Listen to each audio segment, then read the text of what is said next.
वरिष्ठ कथा लेखक गजेंद्र रावत की कहानी सुबह का पाठ सुनिए। इसमें अपनी मधुर आवाज से सजाया है चांद ने।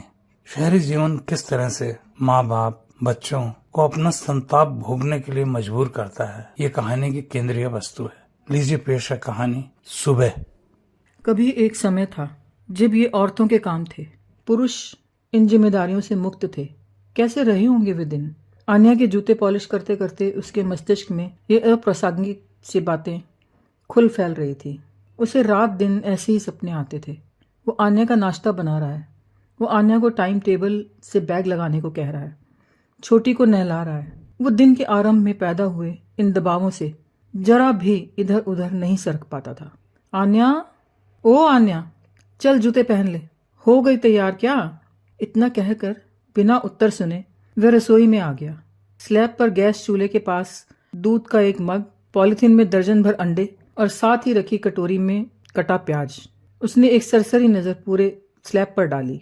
ये नाश्ते की तैयारी थी। आन्या को नाश्ते में ऑमलेट बेहद पसंद है, इसलिए फिक्स मेन्यू है। ऑमलेट, एक पराठा और एक मग दूध।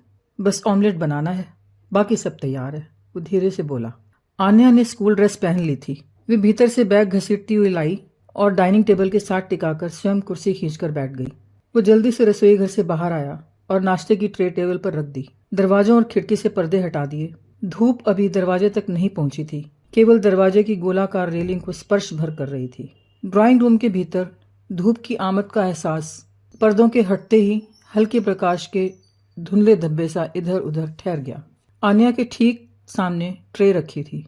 उसने पहला निवाला हाथ में लेकर कहा, पापा, एक किताब लेनी है, इंग्लिश स्टोरीज की, 100 रुपये दे दो। उसने आन्या की ओर देखा। वे उसकी आंखों में छुपी हंसी को पढ़ना चाहता था। आन्या संदेह समझ गई। वो मुस्कुरा कर बोली, सच पापा? हफ्ते भर से रोज टोकती हैं मैडम, लगभग रोज ही डांट पड़ती है। उसकी मुस्कुराहट पर वो गंभीर हो गया, कुछ न बोला और दूसरे कमरे में चला गया। आन्या, 7:15 हो गए बेटा, बस आने वाली होगी। वह कमरे में लगी दीवार घड़ी देखकर हड़बड़ी में बोला, लंच रख लिया ना? जी पापा। वो बैग कंधे पर लटकाए तेजी से सीढ़ियां उतरने लगी। बाय पापा। वो जल्दी से रसोई से निकलकर बरामदे में आकर बोला, हाँ हाँ ठीक है बेटा, बाय बाय। आन्या के जाने के बाद उसने अपने शरीर को कुर्सी पर छोड़ दिया। एक लंबी सांस स्वतः ही छाती से निकल सोफे, मेज, कुर्सियों के इर्द गिर्द अदृश्य से फैल गई। अब उसे स्वयं के अस्तित्व का एहसास था, जो थोड़ी देर पहले नहीं था। उसने बैठे बैठे ही कुर्सी से तिरछे होकर देखा। दीवार घड़ी ठीक 7:30 बजा रही थी। ये घड़ी उसके लिए एक स्थायी चुनौती थी। रोज सवेरे मन होता था कि तोड़ दूं, लेकिन वो कभी नहीं तोड़ पाया। अगले दिन पुनः उसकी सांसें टिक टिक की यांत्रिक ताल पर गतिमान हो उठती। एक और न टलने वाला संघर्ष शुरू हो जाता। हर नई सुबह की आहट पर, बाबू उठ जा। चाय की प्याली से घूंट भरते हुए उसने छोटी को उठाने का पहला लेकिन अनिश्चित सा कदम उठाया। मान्या की कोई प्रतिक्रिया न देख उसने अखबार टेबल पर पटक दिया। शेष चाय को एक घूंट में खत्म कर उठ खड़ा हुआ। डबल बेड बेतरतीब फैला हुआ था। धूप की एक किरण खिड़की से प्रवेश कर रही थी, जिसमें धूल के कण अंतरिक्ष में घूमते छोटे छोटे पिंड से दिखाई दे रहे थे। कोने में दीवार से सटकर मान्या दुबकी सी सो रही थी। उसका सिर्फ माथा ही दिखाई दे रहा था, बाकी शरीर रजाई के उठावों में छिपा हुआ था। एक तरफ से रजाई बिस्तर से नीचे लटक रही थी और उसी ओर एक तकिया फर्श पर गिरा हुआ था। दूसरी रजाई रोल होकर सिरहाने चिपकी हुई थी। उसने मान्या के चेहरे से रजाई हटाई। उसने देखा उसका चेहरा रजाई की गरमाइश से गुलाब की पंखुड़ियां से हो गया था। वो ठिठक गया। क्षण भर अपलक उसे निहारता रहा। वो सोचने लगा, इतनी गहरी नींद, यहाँ तक तो आवाज भी नहीं पहुंची होगी। मान्या, बेटे उठ, टाइम हो गया। उसके स्वर से मान्या ने करवट ली और फुसफुसाई, थोड़ी देर और पापा, 5 मिनट बस। वो बेड पर मुचड़ी हुई चादर पर लेट गया और धीरे धीरे उसके गाल सहलाने लगा। उठ बेटे, तू लेट हो जाएगी। कहते कहते वो सोचने लगा, इतने सवेरे बच्चे को उठाना, ये तो जुल्म है। ऐसे में बच्चे को उठाना चाहिए क्या? कुछ नहीं होता पापा। मान्या की आंखें बंद थी। यह देख, पार्क में बिल्ली आई है चूहे पकड़ने, चल देखने चलते हैं। वो जानता था बिल्ली को देखने की जिज्ञासा उसे हमेशा बनी रहती है। उसके लिए वह नींद का मुंह छोड़ देगी। मान्या ने दोनों बाजू ऊपर उठा लिए और शरीर को ढीला छोड़कर धीरे से फुसफुसाई, गोदी पापा। मान्या 6 वर्ष की थी, लेकिन उसकी गोद की आदत नहीं गई थी। मौके में वे स्थिति का लाभ उठा ही लेती थी। उसने उसे दोनों हाथों में उठा लिया। रजाई की गर्मी से अभी भी उसके गाल गर्म और गुलाबी थे। उसने गालों को चूमा और उसे सीने से लगा लिया। मान्या की छोटी छोटी हथेलियां उसकी पीठ पर थी। वह दरवाजा खोल बरामदे में आ गया। पापा, बिल्ली चूहे का क्या करती है? नाश्ता करती है। बाहर फैले बरामदे में धूप इस समय बेवजह लग रही थी। कुछ वक्त होता तो कुर्सी डालकर बैठा जा सकता था। वो मान्या को लेकर रेलिंग तक जा पहुंचा, जहां से तिकोने पार्क का एक कोना दिखाई देता था। वो देख, बिल्ली। नीचे पार्क में सचमुच ही काले रंग की बिल्ली चूहों द्वारा बनाए बिलों के समीप घात लगाए दुबकी हुई थी, आंखें बिल के मुंह पर जमाए। आज जरूर मिलेगा चूहा इसको। मान्या आंखों को मुट्ठियों से मलते हुए बोली। क्यों, आज क्या है? वो विस्मय से बोला। आज कौवे शोर नहीं मचा रहे ना? उसने मान्या की ओर देखा और मन ही मन कहा कि बच्चे भी सोच लेते हैं क्या? ये सच है। चल बेटे, ब्रश कर ले। वह उसका ध्यान बिल्ली से हटाना चाहता था। अरे 2 मिनट पापा, पहले चूहा तो पकड़ ले बिल्ली। इसमें टाइम लगेगा बेटे, तू लेट हो जाएगी। वो उसे गोद में लिए लिए ही वापस मुड़ गया। उसने भी इसका कोई प्रतिरोध नहीं किया। धूप दरवाजे खिड़की से अंदर आकर फर्श पर ग्रिल की चकोर चकोर आकृतियां बना रही थी। उसने कमरे में आकर मान्या को गोद से उतार दिया। वो बिना ना नुकर के ब्रश करने बाथरूम चली गई। रसोई के चिकने स्लैब पर एक बड़ी सी शिमला मिर्च पड़ी थी, जो कल रात बनी सब्जी से न जाने कैसे बच गई थी। उसने उसे तिरछी नज़र से देखा। शिमला मिर्च की जगह जगह उठी संरचना उसे अपने बॉस के चेहरे से दिखाई दे रही थी। उसे पिछले दिन की याद आ गई। वो बॉस के कमरे में घुसा ही था कि एक सवाल आ टकराया। ये टाइम है आने का? मैं 1 हफ्ते से नोट कर रहा हूँ। बॉस जहाँ बैठा था, कमरे के उस हिस्से में टेबल लैंप की तेज रोशनी थी। शेष हिस्से में झुटपुटा सा कमरे की जीनों पर पसरा हुआ था।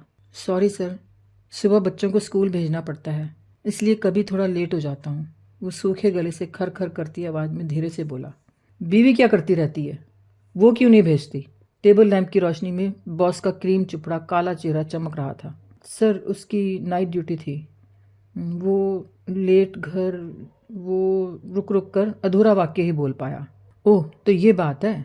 वो ड्यूटी करती है और तुम कंपनी के काम के टाइम में बच्चे खिलाते हो।